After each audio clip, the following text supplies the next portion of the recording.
Organ of Scorpions.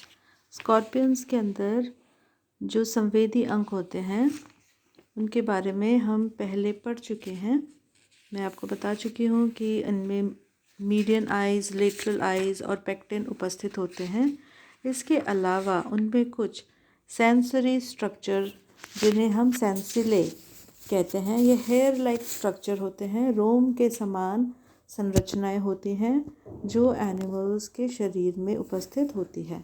छोटे छोटे microscopic hair like structures हैं जो कि एनवायरनमेंट से जो भी वाइब्रेशंस हैं उनको रिसीव करते हैं। इनसे नर्व्स जुड़े हुए होते हैं जो आगे फर्दर सेंट्रल नर्वस सिस्टम को जो भी इंफॉर्मेशन है वो पहुंचाते हैं। तो पहला जो हमारा सेंस ऑर्गन है वो है सेंसरी सीटे यानी संवेदी शूक या सेंसिले।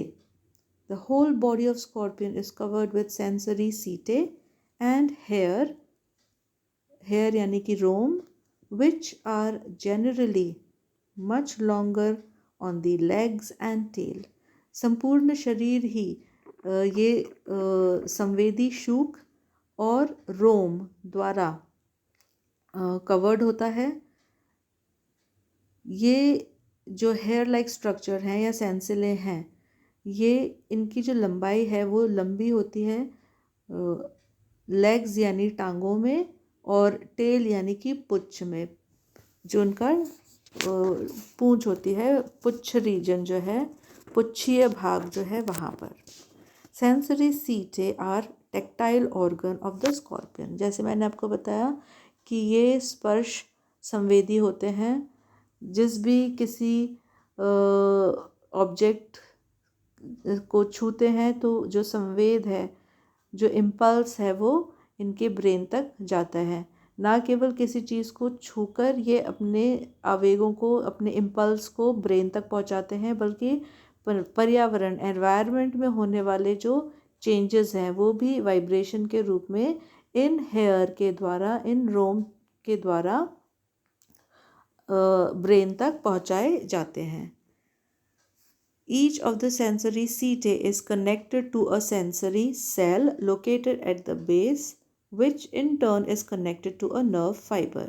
ये जो सेंसरी सीटे होते हैं, संवेदी शूक या रोम जो हैं, ये एक सेंसरी संवेदी कोशिका द्वारा कनेक्टेड होते हैं जो इसके बेस में, यानी जहाँ ये रोम ख़त्म होता है स्किन के अंदर, ये सेंसरी सेल उपस्थित होते हैं और ये सेंसरी सेल फिर नर्व्स के द्वारा कनेक्टेड होते हैं जो कि फिर ब्रेन को इम्पल्सेस या संवेग जो है वो भेजते हैं। पेडिपैल्पी में भी ये पाए जाते हैं, पेडिपैल्पी के पोडोमियर्स पर। Hair are long and bristle-like and originate from cuticular integumental pit called setigerous, setal और bristle pore। जो पेडिपैल्पी में संवेदी शूक उपस्थित होते हैं वो लंबे होते हैं और ब्रश के समान होते हैं, ब्रिसल लाइक, और इनका जो उद्भवन है वो इंटेगुमेंट यानी स्किन में एक खाच उपस्थित होती है जो कि क्यूटिकुलर है, काइटिनस है। ये जो इंटेगुमेंटल पिट है, इस पिट को सेटिजेरस या ब्रिसल पोर या सीटल पोर कहा जाता है। तो जो हमारी स्कॉर्पियन की एक्सोस्केलेटन है, जो स्किन है, इंटेगुमेंट का मतलब होता है हमारा जो त्वचा या स्किन, तो इस इंटेगुमेंटल पिट होती है जिसको कि सेटिजेरस कहा जाता है। इन पिट यानी खांच से ये लंबे ब्रश के समान शूक या रोम का उद्भवन होता है और ये कहाँ पर उपस्थित होते हैं? हमारे पेडिपैल्प के पोडोमियर संरचना में। The hair are extremely sensitive to touch, और ये जो शूक और रोम हैं ये स्पर्श के प्रति बड़े संवेदनशील होते हैं। दूसरा जो संवेदी अंग है वो कहलाता है हमारा पेक्टिन। पेक्टिन जैसे मैंने आपको बताया था दूसरे खंड के अधर सतह पर यानी वेंट्रल सरफेस पर एक जोड़ी वन पेयर कंघी नुमा संरचनाएं होती हैं। They are comb like structure called pectine. प्रत्येक पेक्टिन का हैंडल या शाफ्ट 3 खंडों का बना होता है। इसमें 2 भाग होते हैं, एक तो हैंडल रीजन जैसे कंघी के अंदर एक हाथ से पकड़ने का रीजन होता है और दूसरा कंघी के दांत होते हैं। ठीक इसी तरीके से इनमें भी 2 रीजन होते हैं, 2 भाग पाए जाते हैं। पहला भाग कहलाता है शाफ्ट या हैंडल और दूसरा भाग हमारे कंघी के दांत होते हैं। तो ये जो शाफ्ट है ये 3 खंडों का बना होता है। इसके पोस्टीरियर सतह पर कंघी के दांत की तरह 4 से 36 नैरो गतिशील संकरे और गतिशील यानी मूवेबल प्रवर्ध यानी प्रोसेस की एक पंक्ति पाई जाती है। तो हैंडल जो है वो 3 खंडों का बना होता है और उसके आगे 4 से 36 4 to 36 narrow movable processes 1 layer 1 रो में उपस्थित होते हैं। ये अपेंडेजेस भ्रूणीय पाद अवशेषों से विकसित हुए होते हैं और इनका जो ओरिजिनेशन है वो कहाँ से है, जो एम्ब्रियोनिक डेवलपमेंट के समय जो पोर्शन लेग के रूप में आगे परिवर्तित होता तो वो टांगों के रूप में परिवर्तित ना होते हुए वो पेक्टिन के रूप में परिवर्तित हो गया। तो एम्ब्रियोनिक डेवलपमेंट के रूप में ये भ्रूणीय पाद अवशेषों से विकसित हुए हैं। एम्ब्रियोनिक लेग रेसिडियल या वेस्टिजियल पार्ट से अवशेषों से विकसित हुए हैं। ये स्पर्शग्राही और गंधग्राही होते हैं यानी they are tactile and chemoreceptors. स्पर्श के प्रति भी संवेदनशील होते हैं और गंध के प्रति भी संवेदनशील होते हैं। तो इसकी सहायता से स्कॉर्पियन को अपने, क्योंकि ये वेंट्रल सरफेस पे प्रेजेंट होता है इसीलिए ज़मीन से आने वाली जो भी संवेद है उनको ये ग्रहण करता है। We can say that pectines are a pair of modified appendages. ये मॉडिफाइड अपेंडेजेस हैं क्योंकि एम्ब्रियोनिक डेवलपमेंट के दौरान जिस भाग को पाद यानी लेग के रूप में डेवलप होना था वो लेग के रूप में डेवलप ना होते हुए वो रूडिमेंट हो गया, अवशेषी हो गया और पेक्टिन का निर्माण उसने किया। तो they are the modified appendages lying attached to the ventral surface of the scorpion, that is attached to the sternum of second segment of mesosoma joined to each other in the middle। एक दूसरे से ये मध्य में जुड़े हुए होते हैं यानी 2 पेक्टिन हैं, ये एक दूसरे से मीसोसोमा के सेकेंड सेगमेंट में मध्य से जुड़े हुए होते हैं।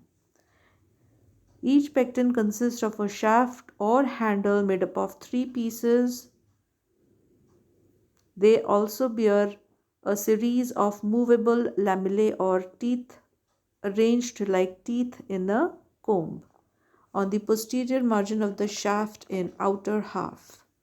The number of teeth differ from species to species. The teeth of pectin are sensitive to touch and smell. Pocock observed a scorpion walking over a cockroach until the pectin came in contact with it. Then it suddenly withdrew and preyed upon it. तो पॉकॉक ने अपने experiment में ये देखा कि scorpion आराम से किसी सरफेस पे चले जा रहा था जहाँ पर कॉकरोच उपस्थित था।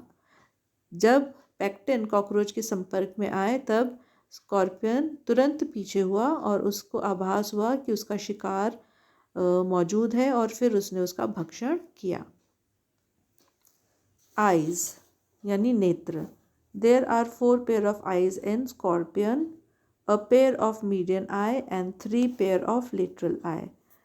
4 जोड़ी नेत्र उपस्थित होते हैं स्कॉर्पियन में, 1 जोड़ी मीडियन आई और 3 जोड़ी लेटरल आई होती है। किसी किसी स्पीशीज़ में लेटरल आई की संख्या 5 तक भी हो सकती है। The median eye, it is a cup like structure covered externally by cuticular lens और कॉर्निया। ये एक कप के समान संरचना होती है जो कि बाहर से क्यूटिकुलर लेंस या कॉर्निया द्वारा कवर्ड होती है। Inside the pigmented cup are rhabdomes, each enclosed inside several retinal cells, which receive nerve fiber of an optic nerve. Median eye of scorpion are intermediate between compound eye and simple eye. जैसे कि यहाँ पे figure में आप देख सकते हैं कि एक ये कप समान संरचना है जो कि क्यूटिकुलर लेंस द्वारा बनी हुई होती है। काइटिनी प्रकार की ये संरचना है जो कि कॉर्निया या लेंस का निर्माण करती है। ये लेंस मध्य से या मध्य में बहुत ही मोटी होती है। इसके नीचे रैब्डोम होते हैं। रैब्डोम से नर्व सेल्स कनेक्टेड होते हैं और नर्व सेल से नर्व फाइबर्स निकलते हैं जो कि ऑप्टिक नर्व में आके जुड़ते हैं।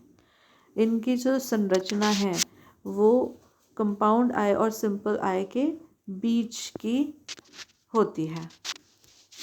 They resemble the compound eye in having their retinal cell arranged in group around each rhabdome as in ommatidia। जिस प्रकार से रैब्डोम के चारों तरफ रेटिनल सेल्स उपस्थित होती हैं, ठीक इसी तरीके से यहाँ पर भी रैब्डोम के चारों तरफ नर्व सेल उपस्थित होती हैं। तो इस संदर्भ में यह कंपाउंड आई के ओमटीडिया जैसा प्रतीत होता है। They resemble simple insect eye in not being faceted but having a single lens।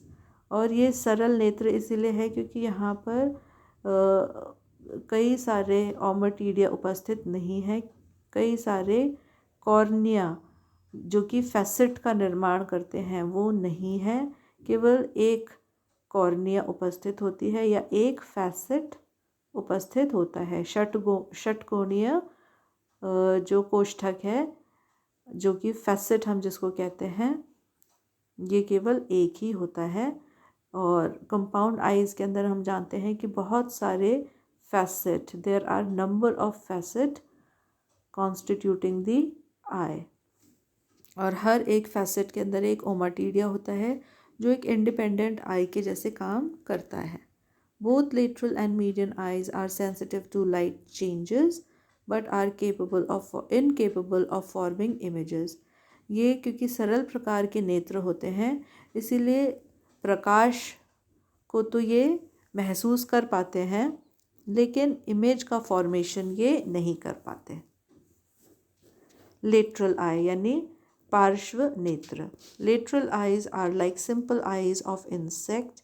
It is like a pigmented cup covered externally by a convex lens।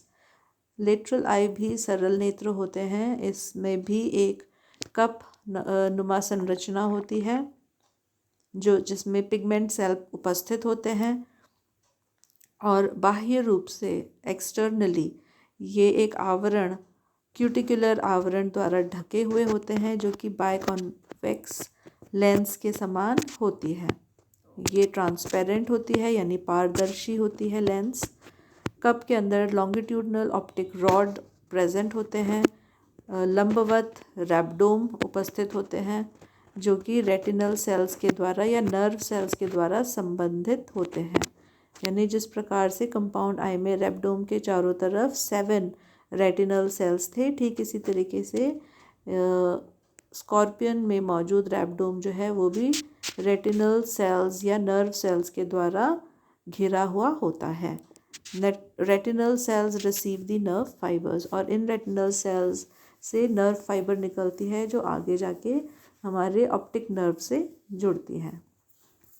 It is also regarded that in some species of scorpion, stridulating organ are found on the coccyx of pedipalp of first pair of leg, in the form of ridges across which file-like surface can be drawn to produce sound. कुछ प्रजातियों में एक संरचना उपस्थित होती है पेडिपैल्प के कॉक्से पे, और ये जो पेडिपैल्प में जो संरचना है ये एक प्रकार से रिजेस का निर्माण करती है जो कि आवाज़ या ध्वनि का उत्पादन करते हैं। तो इससे ये समझ आता है कि स्कॉर्पियन जो है इनको साउंड का यानी ध्वनि का आभास होता है। Reproductive system of scorpion, scorpion के अंदर जनन, जैसे कि हम जानते हैं मेल और फीमेल स्कॉर्पियन अलग अलग होते हैं, हम उनको डिस्टिंग्विश कर सकते हैं। जैसे फीमेल्स जो है वो नर के कंपैरिजन में बड़ी होती है, फीमेल का जो एब्डोमेन है वो नर के एब्डोमेन की तुलना में चौड़ा होता है, फीमेल्स की पेडिपैल्प जो है वो नर की तुलना में छोटे होते हैं, फीमेल्स में पेक्टिन नर की तुलना में छोटे होते हैं। तो इस तरीके से एक्सटर्नली यानी बाह्य रूप से हम मेल और फीमेल नर और मादा स्कॉर्पियन को डिफरेंशिएट या डिस्टिंग्विश कर सकते हैं। The sexes are separate and they show some sexual dimorphism, यानी कि इनको हम बाहरी रूप से पहचान सकते हैं। जैसे मैंने आपको बताया कि males are generally smaller, they have narrower abdomen, longer pedipalp, longer tail and longer pecten. In males the operculum is formed by two flaps, females are bigger, ये हम डिस्कस कर चुके हैं। Male reproductive organ. Male reproductive organ comprises of testis यानी वृषण, वासा differentia यानी कि शुक्र वहिका, सेमिनल वेसिकल यानी कि शुक्राशय, सहायक ग्रंथियाँ, असेसरी ग्लैंड्स, जननिक प्रकोष्ठ, जेनाइटल चेम्बर, उपअक्षीय ग्रंथियाँ, पैरएक्सियल ग्लैंड, सहजनिक प्रकोष्ठ, कॉमन जेनाइटल चेम्बर। यानी the male reproductive system comprises of testis, vasa differentia, seminal vesicle, accessory gland, genital chambers, paraxial gland and common genital chamber. वृषण, शुक्र वहिकाएँ, शुक्राशय, सहायक ग्रंथियाँ, जननिक प्रकोष्ठ, उपअक्षीय ग्रंथियाँ, सहजननिक प्रकोष्ठ। Now we will discuss them one by one. सबसे पहले है वृषण यानी टेस्टिस। नर बिच्छू में एक जोड़ी जाली के समान मैश लाइक वृषण पाए जाते हैं। ये यकृताग्नाशय में धसे रहते हैं, यानी हिपेटोपेनक्रियाज में ये धसे हुए यानी कि सस्पेंडेड रहते हैं, तथा उदर पूर्वी भाग के तीसरे से छठे खंड तक फैले रहते हैं, और they are found in the pre abdominal region from third segment to sixth segment. प्रत्येक वृषण दो लंबी संकरी नलिकाओं का बना होता है जो परस्पर चार अनुप्रस्थ नलिकाओं द्वारा जुड़ी हुई होती है। ये अनुप्रस्थ नलिकाएं इस तरह से जुड़ी होती हैं की वृषण सीढ़ी नुमा दिखाई देता है तथा इसमें 3 वर्गों का निर्माण हो जाता है। प्रत्येक नलिका जनन उपकला द्वारा अस्तरित रहती है, यानी each tubule is lined by germinal epithelium. जनन उपकला की कोशिकाएं शुक्राणु जनन की क्रिया द्वारा शुक्राणुओं का निर्माण करती है। परिपक्व शुक्राणु लंबे पूंछयुक्त व सचल होते हैं। There are 2 testes extending from 3rd to 6th segment of pre-abdomen region, lying embedded in the hepatopancreas. Each testis consists of 2 slender, thread-like, whitish, longitudinal tubes lying parallel and joined to each other by 4 transverse tubes. 1 pair of testis होती है जो कि tubular है, longitudinal है और एक दूसरे के पैरेलल स्थित होते हैं, एक दूसरे से जॉइंट होते हैं 4 ट्रांसवर्स ट्यूब के द्वारा, इस प्रकार से कि इनमें 3 स्क्वायर्स का निर्माण होता है। 3 squares. The transverse section of each testis tubule shows that it consists of an outer layer of connective tissue, a thin basement membrane and germinal cell. जब हम स्कॉर्पियन के टेस्टिस का क्रॉस सेक्शन, ट्रांसवर्स सेक्शन काटते हैं, जब हम उसको तिरछा काटते हैं तो हमें दिखाई देता है क्रॉस सेक्शन के अंदर कि ये एक कनेक्टिव टिश्यू की बनी हुई है। उसके अंदर एक थिन बेसमेंट मेम्ब्रेन प्रेजेंट होती है और जर्माइनल सेल्स हैं, जननिक कोशिकाएं होती हैं। ये जर्माइनल सेल्स जो है स्पर्म का निर्माण करती है। The germinal cells are divided into several chambers by septa of connective tissue. In each chamber, spermatogonia, spermatocyte, and sperms are seen. Sperms are arranged in bundle. A mature sperm of scorpion is filiform and motile, having an oval body and long tail. Vas deferens. शुक्र वहिकाएं। प्रत्येक वृषण की बाहरी नलिका के अग्र सिरे के बाहरी किनारे से एक संकरी नलिका निकलती है जिसे शुक्र वहिका कहते हैं।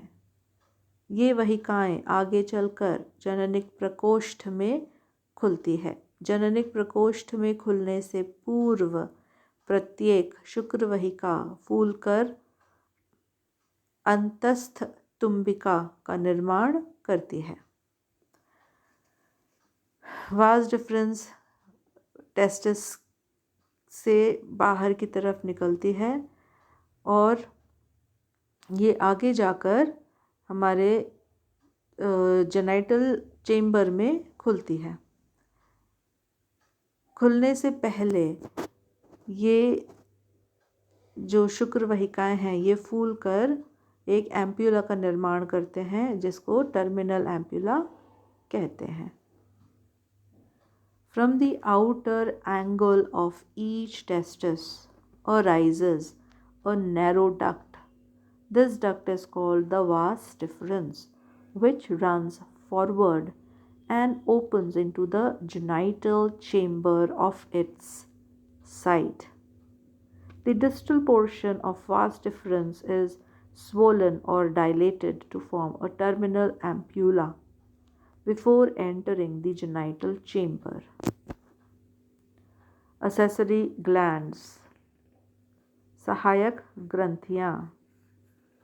The accessory glands are cylindrical and oval gland.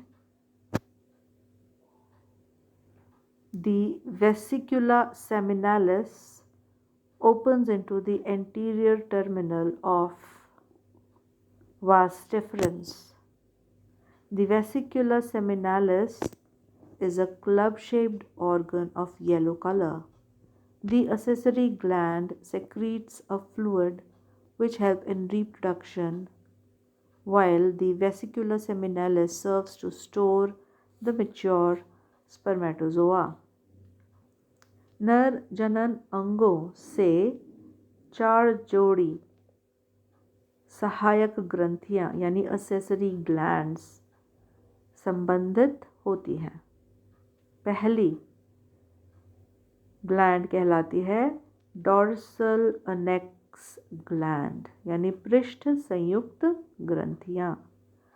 दूसरी जो असेसरी ग्लैंड है वो कहलाती है वेंट्रल अनेक्स ग्लैंड यानी अधर संयुक्त ग्रंथियां।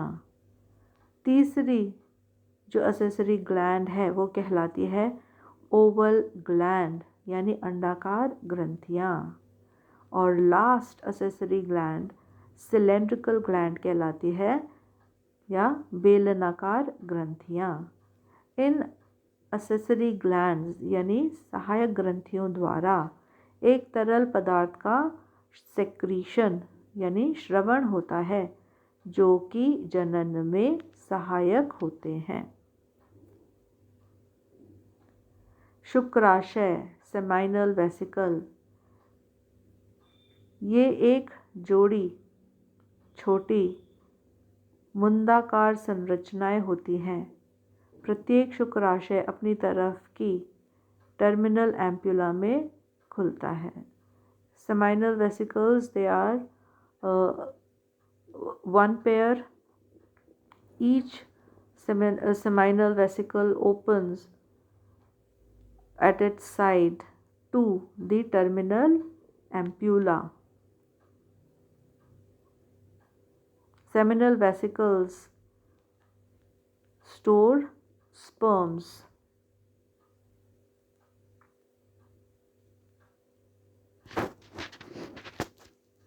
Genital chamber and paraxial organ.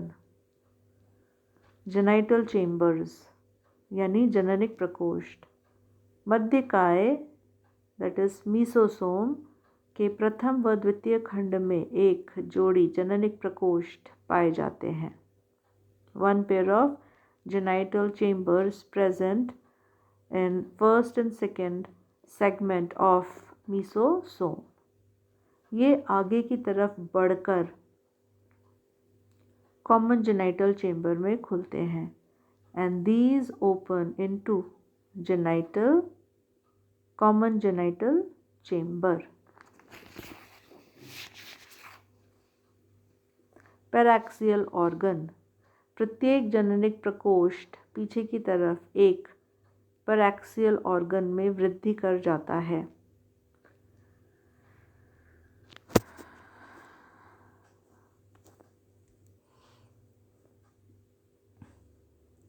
इसकी गुहा में एक लंबी कठोर काइटिनस रॉड पाई जाती है जिसे फ्लैजुलम कहते हैं। फ्लैजुलम के भीतरी किनारे पर एक लंबी नॉच यानी कि खांच पाई जाती है। फ्लैजुलम यानी कशाभ के शेष भाग पर अनेक कांटे पाए जाते हैं। दोनों तरफ के कशाभ परस्पर मिलकर एक दोहरे डबल पेनिस का निर्माण करते हैं। ये मैथुन क्रिया के समय उलटकर नर जनन छिद्र से बाहर निकलते हैं। मैथुन के समय ये क्लैस्पर यानी आलिंगक की तरह कार्य करते हैं। Each genital chamber is a prominent muscular tube and produced behind into a paraxial organ which contains a tightly fitting chitinous rod, the flagellum. The structure of the flagellum is different in different species of scorpion. Two flagella or chitinous rod together forms the so-called double penis of scorpion, which serves as a clasper during copulation. Common genital chamber यानी सहजननिक प्रकोष्ठ। दोनों जननिक प्रकोष्ठ एक छोटे मध्यवर्ती सहजननिक प्रकोष्ठ में खुलते हैं। यह प्रकोष्ठ नर जननिक छिद्र द्वारा बाहर खुलता है। यह छिद्र उदर पूर्वी भाग के प्रथम खंड के स्टर्नम पर जननिक प्रछंद के नीचे स्थित होते हैं। The two genital chamber continues forward and open into a common middle genital chamber called the common genital chamber. This chamber opens to outside by a narrow aperture which is called male genital aperture. This aperture is situated beneath the genital operculum on the sternum of first pre-abdominal